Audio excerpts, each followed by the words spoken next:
So Radhe to all of you welcome back to the new video. બરોબર છે, તમારી હવે ઇકોનોમિક્સની 2 દિવસ પછી એક્ઝામ છે. Yes, I M two busy. બરોબર છે, યસ, મારે ના થવું જોઈએ આ ટાઈમે. બરોબર છે, કેટલાય વિડીયો જે છે આપણે નથી મૂકેલા. I agreed, but yes I am trying my best. બરોબર છે, તમારા માટે હું ટાઈમ કાઢવાનો પૂરો પ્રયત્ન કરું છું. તમારા પાસે ટાઈમ ઓછો છે. હવે તમારી પાસે 2 દિવસ છે. શું પ્લાન તમારો હોવો જોઈએ? બરોબર છે, આ 2 દિવસની અંદર, રાઈટ? તો આ 2 દિવસની અંદર તમારે શું કરવાનું છે અને શું નથી કરવાનું, દેટ ઇઝ ધી પોઈન્ટ. બરોબર છે, શું નથી કરવાનું હવે સમય ગયો. બરોબર છે, હવે કરવાનું છે શું કરવાનું છે. બરોબર, આપણું ફોકસ રહેશે એ સ્ટુડન્ટ ઉપર કે જે મીડિયમ સ્કોર કરે છે. ટોપરનું વસ્તુ એક જ છે ભાઈ, બોસ. તમારે હવે શું કરવાનું છે, સિમ્પલ સમજો. તમારું બધું પતી ગયું છે, મને ખબર છે. તમે અત્યારે એ જ પોઈન્ટ ઉપર છો કે રિવિઝન કરો. બરોબર છે, પેપર લખવાની તમને હવે જરૂર નથી. બરોબર છે, રિવિઝન કરો, ફોકસ કરો, ફૂલ રિવિઝન, બુક્સ રિપીટ કરતા જાઓ અને શક્ય હોય તો છેલ્લા 5 વર્ષના બોર્ડના પેપર, જો કે તમને 90+ જવાનું છે તો બટ યસ, ટ્રાય કરો કે એ પણ બોર્ડના પેપર પણ તમે કરી જાઓ. બીજા કોઈ સાહિત્યની તમને જરૂર નથી. વાત કરીશું આપણે એ સ્ટુડન્ટની કે જે 85 સુધી લાવવાનો ટ્રાય કરે છે, 60 to 85 સુધી, અથવા તો એની બિલો પર જે છે. બરોબર છે, નો વરીસ અબાઉટ દેટ. 85 સુધી જેટલા પણ સ્ટુડન્ટ છે લાવવાનો ટ્રાય કરે છે. 90+ વાળા યુ કેન ગો. બરોબર છે, ફોકસ કરો તૈયારી ઉપર. તમારા માટે આ વિડીયો નથી. આ તમારે કશું જ નથી કરવાનું. આ પોતાનો ટાઈમ પોતાના રીતે મેનેજ કરો. મારા જોડે સલાહ લેવાની તમને જરૂર નથી.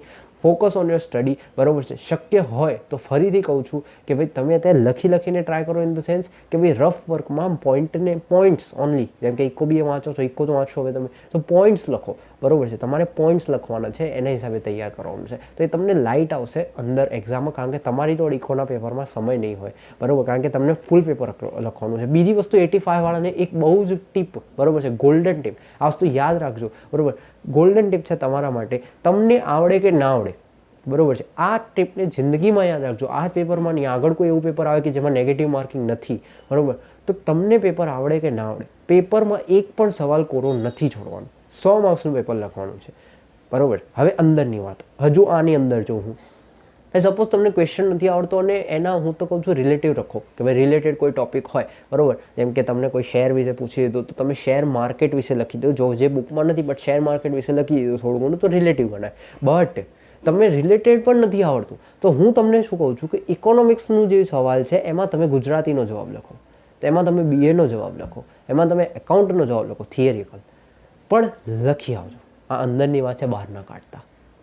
પેપર તમારું 100 માર્ક્સનું લખાવવું જોઈએ, પહેલી વસ્તુ. આ ખબર નહીં કેમ અમુક સ્ટુડન્ટ નથી આવડતું તો કે એના ખોટું ઇમ્પ્રેશન ગલત પડે. અરે પછી સામે તમારા ઓળખીતા છે, ઇમ્પ્રેશન ગલત પડે. લગ્ન કરાવવાના છે તો ભાઈ ઇમ્પ્રેશન સાની ગલત પડે? લખો ને તમે, કોરું છોડી આમ કરતાં લખો, જે 1-2 માર્ક્સ મળે, રાઈટ? એનીવેઝ, તો આ તમને ધ્યાન રાખવાનું છે. હવે જે છે એમનું ધ્યાન રાખવાનું છે જે 85 સુધી લાવવા માટે. તમારું પહેલું ફોકસ અત્યારે શું હોવું જોઈએ? પહેલું ફોકસ જે તમને આવડે છે પહેલાં કરી દો. આજના દિવસ એટલે કે તમારું જે છે તમારું આજનો દિવસ તો હવે તમારો ઓલમોસ્ટ ખતમ થઈ ગયો. મહાશિવરાત્રિનો કાલે દિવસ છે, ભગવાન ભોળેનાથ અને શ્રી માતા પાર્વતીનો દિવસ છે. બરોબર છે, તો યસ, આશીર્વાદ લેતા આવજો બધા. કાલનો અડધો દિવસ એટલે કાલે તમે નૂન 3-4 વાગ્યા સુધી તમને જેટલું આવડે છે, હવે હું એટલું અઝ્યુમ કરીશ કે ભાઈ તમને એટલીસ્ટ 60-70% તો આવડે છે. બરોબર છે, જો એનાથી ઓછું આવડે છે તો તમે કાલ મોર્નિંગમાં 11-12 વાગ્યા સુધી તમને જેટલું આવડે છે એટલું ખતમ કરી દો, શક્ય હોય તો. જો તમને વધારે આવડે છે તો 3-4 વાગ્યા સુધી તમારા કેપેસિટીના હિસાબે ખતમ કરી દો. બરોબર છે, અને પછી તમે લો છેલ્લા 5 વર્ષના બોર્ડના પેપર. છેલ્લા 5 વર્ષના એટલે અત્યારે તમારું 25મું પેપર ચાલે છે, 24થી લઈને તમે 19 સુધીના પેપર લઈ લો. બરાબર, બધા એને સોલ્વ કરો. હવે એમાં તમારા અમુક ટોપિક કવર થશે કે તમને આવડે છે, અને જે તમને નથી આવડતા એ ટોપિક એમાં તમારે વાંચવાના છે કાલ 3થી લઈને રાતના 12 વાગ્યા સુધી, 10 વાગ્યા સુધી, જે પણ તમે રાત ખેંચતા હોય, રાઈટ? મોર્નિંગ તમે ઉઠો, બરાબર છે, આખું રિવિઝન કરવાનું છે. શાનું? આ 2 વસ્તુઓનું. કયું? કે ભાઈ તમે જે છે પહેલાં તો આખું જે આવડે છે તમને એ, અને છેલ્લા 5 વર્ષના બોર્ડના પેપર. એની સાથે સાથે આ ચેનલ દ્વારા તમને શું પ્રોવાઈડ થશે? બીજી વસ્તુ, બાય ધ વે, ઘણા બધા શિક્ષકો છે, બરોબર છે, કે તમને યુટ્યુબ પર અવેલેબલ છે, નામ નથી લેવું, બરોબર છે, કારણ કે શું છે પછી કોપીરાઇટ ઇશ્યુ ને પછી ઇન્ટરનલ કે તમે આને સપોર્ટ કરો, આને સપોર્ટ કરો. હું ખરેખર બધા જોડે છું, એ ચેનલ જોડે છું કે જે ખરેખર આટલી મહેનત કરે છે. 2-2, 3-3 કલાકના સેશન, અમુક ચેનલ 10-10, 12-12 કલાકના કોન્સ્ટન્ટ સેશન. તો જુઓ એને. જો એમાં તમને નથી તો એમના જે કી ટોપિક્સ છે, જેમ કે તમને નથી આવડતું એ ટોપિક ઓપન કરીને જુઓ 12 કલાકના લેક્ચરમાં, કે ભાઈ તમને આખું આવડે છે, અચ્છા ફરીથી રિવાઇઝ કરવાની જરૂર નથી, તો એ જુઓ તમે, તો તમારા ટોપિક્સ ક્લિયર થશે. સાહેબ ભણાવે અને જાતે ભણો, ફરક પડે, બરાબર, પણ આ સમય થોડો ઓછો છે. પણ યસ, એ શિક્ષકો ક્વિક રિવિઝન કરાવે છે તમને, તો ટાઈમ વેસ્ટ નહીં થાય તમારું. ઓકે, તો એ ટોપિક કરવાનું છે. ઓકે, ખબર પડી ગઈ. અચ્છા, આ 2 દિવસમાં હું તમને શું કરાવીશ, આ તમને કરવાનું છે. હવે હું તમને શું કરાવીશ, ધ્યાનથી સાંભળજો. આ ચેનલ દ્વારા ટોપ છેલ્લા, બરોબર છે, એક હોય કે આઈએમપી કે જે આપણે મૂકી દીધા 75 માર્ક્સ ચેલેન્જ. આઈ હોપ તમે જોઈ લીધું હશે. 75 માર્ક્સ ચેલેન્જ જોઈ લીધું છે એટલે હવે તમને કંઈ વાંધો આવશે નહીં. તમે એ હિસાબે પ્રિપરેશન કરી હશે. એમ આઈ રાઈટ? ઓકે, તો એ જોઈ લેજો, એકવાર રિફર કરી લેજો. એમાં બહુ આઈએમપી સવાલ છે, તો એ તમને આવડે છે કે નહીં એ તમે રિફર કરી શકો છો. એ જે મેં તમને કીધું છે, જાઓ તમે જોઈ આવશો. તમારે જે છે મોર્નિંગ, કયું એક્ઝામના દિવસનું 27ની મોર્નિંગે તમારે પેપર પ્રેઝન્ટેશન ખાસ કરીને જોઈ લેવાનું છે. બરોબર છે, કે જે આપણે અપલોડ આ વખતનું નથી કર્યું, ગયા વર્ષનું પડ્યું છે, પણ આ વખતનું હું ટ્રાય કરીશ અપલોડ કરી. ગયા વર્ષનું એક પેપર છે, બરોબર છે, એકાદ 1.5-2 વર્ષ પહેલાં, શાયદ ગયા વર્ષ કે એના પહેલાંના વર્ષે સર્ચ કરો ને પેપર પ્રેઝન્ટેશનની લિંક જે છે તમને મળી જશે. ઇકોનું paper presentation by Abhishek education Gujarati. તો એમાં મેં આખું પેપર જ દેખાડ્યું છે તમને, રાઈટ? તો એ તમે સર્ચ કરો, એક એ પેપર, અને આ વખતે હું બીજું મૂકવાનું છું. તમને મોર્નિંગમાં મળી જશે, નો વરીસ, મોર્નિંગ સુધી તમને મળી જશે. તો એ પેપર પ્રેઝન્ટેશન કઈ રીતે થાય, 2 વિડીયો જોઈ લો, તમને આઈડિયા આવી જાય પેપરને પ્રેઝન્ટ કઈ રીતે કરવું. બરોબર છે, બહારથી અંદરની અને બધે અંદરની આઇટમ ભલે ખરાબ હોય, પણ બહારથીનું પેકેજિંગ સારું હોય ને એટલે સમજી લો એ વેચાવાની છે.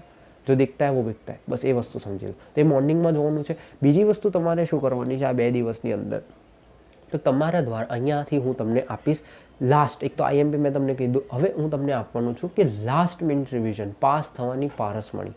બરોબર છે, બસ આ પાસ થવાની પારસમણીમાં શું આવશે, section A, section B, section C, section D, section ઈ.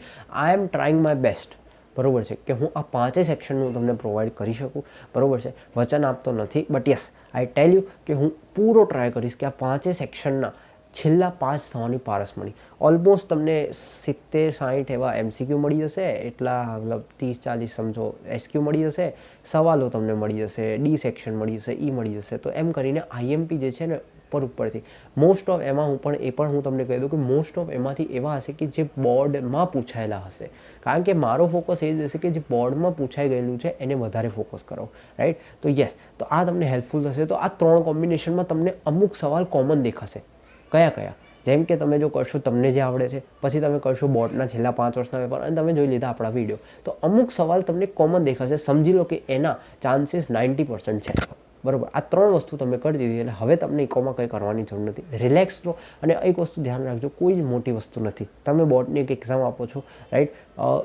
એવી રીતે ધ્યાન આપો કે જિંદગીની એક પરીક્ષા છે, આગળ જઈને આ પણ નીકળી જશે. બરોબર છે, એટલું વસ્તુ યાદ રાખજો. અને જશો એટલે તમને માઇન્ડ ફ્રેશ રહેશે, રાઈટ? ટેન્શન લઈને કોઈ ફરક નથી પડતો, કોઈ જ ફરક નથી પડતો. આઈ રિપીટ, આ એક્ઝામનો તમારા કરિયરમાં નથી કહેવું અત્યારે, બરોબર છે, પછી તમે તૈયારી બંધ કરી દેશો. એનીવેઝ, આ વિડીયો રાખીશું આટલું. Be ready for the section ABCDEF, બરોબર છે, જેટલા પણ સેક્શન છે આપણા એ સુધીના, એના આઈએમપી માટે, બરોબર છે. અને best of luck for exam. Yes, I am available right now. Welcome back with the new swag, new topic, new action, બરોબર છે. તો ચાલો મળીશું એક નવા વિડીયોમાં. ત્યાં સુધી જય શ્રી કૃષ્ણ, જય શ્રી રાધે.